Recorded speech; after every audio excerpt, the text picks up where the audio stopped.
Dans la région des Ardennes, une forte implantation d'industries métallurgiques perdure depuis plusieurs siècles. Malgré les difficultés liées aux restructurations économiques, aux bouleversements et mutations que ce secteur a dû subir, de nombreuses forges ont pu maintenir leur activité et demeurent un des moteurs économiques de la région. Il s'agit pour la plupart d'entreprises moyennes, regroupant entre 100 à 200 employés, fournissant des pièces métalliques pour les besoins de la production automobile, de la production ferroviaire et aéronautique. Compte tenu de l'exigence de ces marchés, il faut une longue formation dans ces spécialités bien définies pour se maintenir dans cet environnement. L'action de chacun dépend du rôle des autres. Ici, la place des hommes est prépondérante.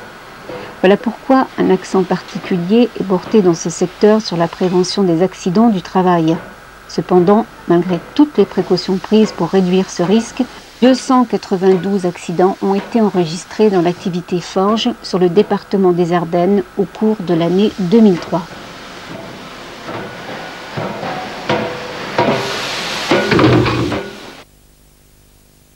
On s'est arrivé un matin, je crois que c'était un mardi matin. On est arrivé sur le poste à 6 h du matin, on a commencé à faire des pièces, c'était les 11,42. Bon, c'est déjà de la grosse pièce, c'est de la pièce qui pèse 8 à 9 kilos. Et puis on travaillait normalement à 6 h, on a démarré notre journée à 6 h. Et puis je donnais 3 coups d'ébauche, 2 coups de finition. Et puis voilà, la journée démarre à 6 h, 6h30, 7 h, 7h30, impeccable. Et à 8h15, donc j'ai un copain, Damien, qui bosse avec moi. Il était juste pour le moment en formation sur le pilon. Là. Il a commencé à maîtriser un petit peu. Et au bout d'un quart d'heure de temps, bon, il commence à en avoir plein les bottes. J'ai dit, écoute Damien, donne-moi la tenaille, je vais te remplacer un petit peu. Alors j'ai pris la pince, la tenaille. J'ai commencé à matricer, et puis la pièce, aussitôt son remplacement, au dernier coup de pilon en finition, bon, ben, la matrice du haut a cassé. Et puis un bout d'une dizaine de kilos qui est parti, puis qui m'est tombé carrément dans le bas-ventre. Et puis bon, ben, de là, je suis tombé à terre. Et c'est des collègues de travail qui m'ont ramassé, qui m'ont emmené dans le bureau des chefs. Et là, bon, ben, les pompiers sont venus, puis m'ont emmené direction à l'hôpital. Non, ben, de ce fait, vu l'accident, heureusement que j'avais une bannette en Kevlar, qui est obligatoire dans l'entreprise. Et sans cette bannette, à mon avis, bon, ben, je ne serais plus là à l'heure actuelle.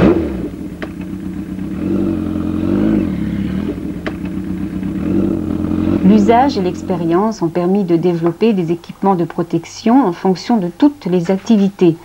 Dans les forges, cet équipement est constitué d'un casque, de protection auditive, d'une visière ou de lunettes, d'un tablier en Kevlar, de gants de protection, de chaussures de sécurité.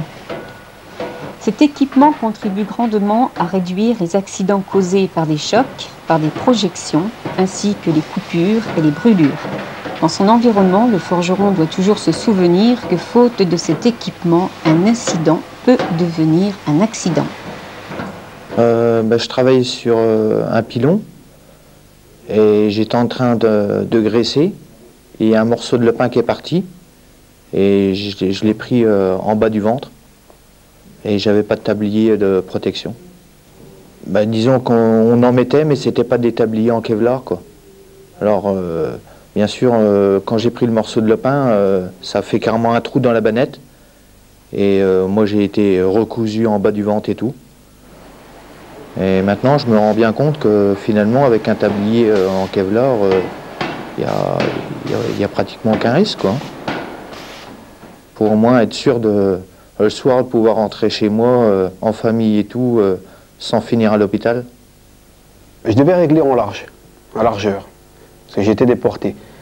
Donc j'ai réglé tout, et au niveau de resserrer mes clavettes, on fait toujours aller la matrice de haut en bas, en appuyant sur les boutons du pupitre. Donc on demande à les barbeurs de nous donner un coup de main pour que ça va plus vite, et tout, quoi. Donc au moment que j'ai regardé le rapport avec mon doigt, il devait plus être là, quoi. Il devait être en train de regarder les autres, je sais pas, discuter ou quoi. Je lui ai dit de ne pas le faire, et il ne m'a pas entendu. Et à ce moment-là, il a levé la masse, mon doigt est parti en dessous des matrices, il a rabaissé, puis tout le doigt a été écrasé, quoi. Tout le doigt est resté dans le gant. Ce matin-là, j'aurais su, je me serais dit, bon, tu vas faire ton montage, tu vas faire ton réglage, tu vas faire tout seul. Comme ça, au moins, tu es sûr qu'il n'y a personne qui va appuyer sur les boutons pour faire une bêtise, quoi. Compte tenu de la complexité des tâches, il n'est pas toujours possible d'entreprendre seul un travail. Dans ce cas, il convient de déterminer avant tout quelle sera la tâche de chacun et que les consignes établies soient scrupuleusement respectées. Une fois sur le chantier, le bruit couvre tout. Les modifications orales de ces consignes deviennent délicates ou aléatoires.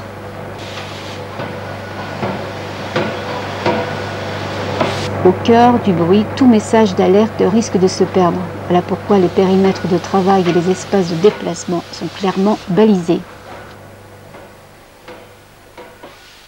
Rien que d'arriver en forge, si on marche sur un lopin, on peut glisser.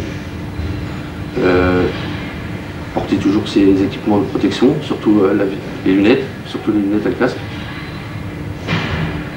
Et bon, la mise en route aussi. Déjà rien pour mise en route, il peut y avoir du danger. Un glissement de chauffeuse, un lopin qui est coincé, on le décoince, ça arrive, stop sur le doigt. Là-bas. Mais il faut toujours porter ses protections. Pour avoir le moindre pépin aux mains, surtout parce que c'est les mains qui tiennent toujours le plus. Ces circonstances ont fait que j'étais reclassé après un accident de travail. Un accident où j'ai perdu ma main gauche. J'ai eu le malheur de mettre les mains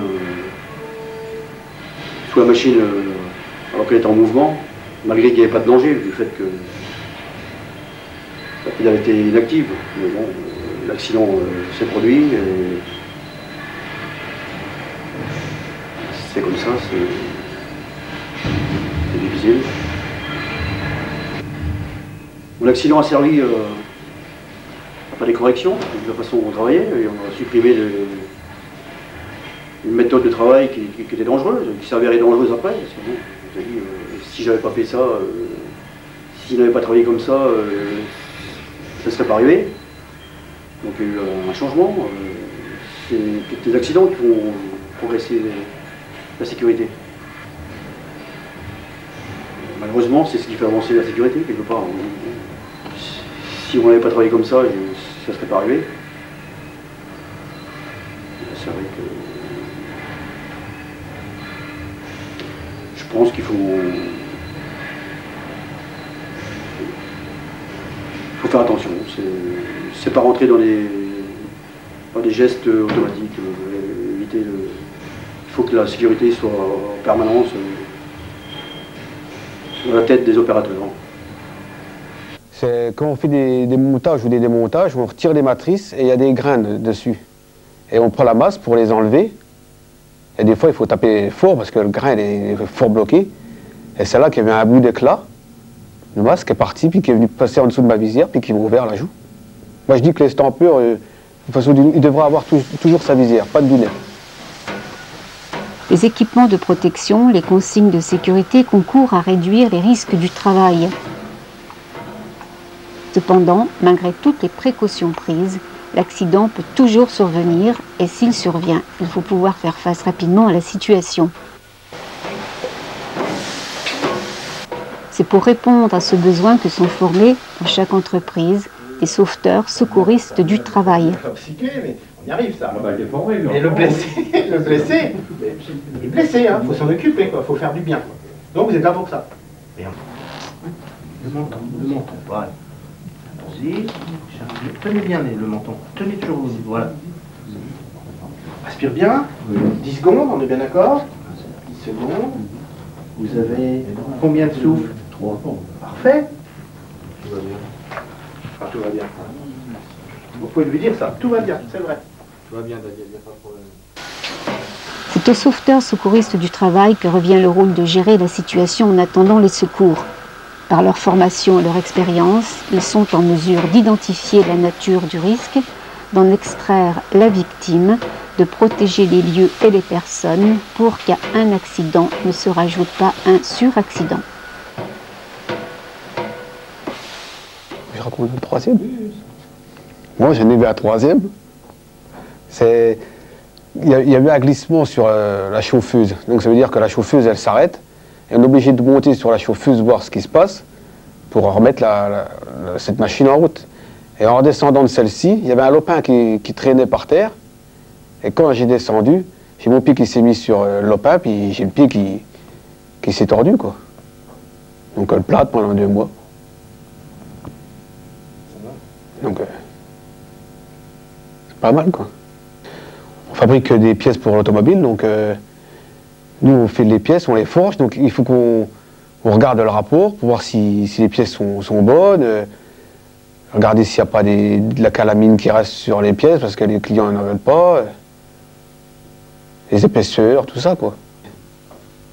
Quand je vois une voiture qui roule dehors, je dis tiens, il y a peut-être une bielle que j'ai fabriquée qui est dans ce moteur-là, quoi.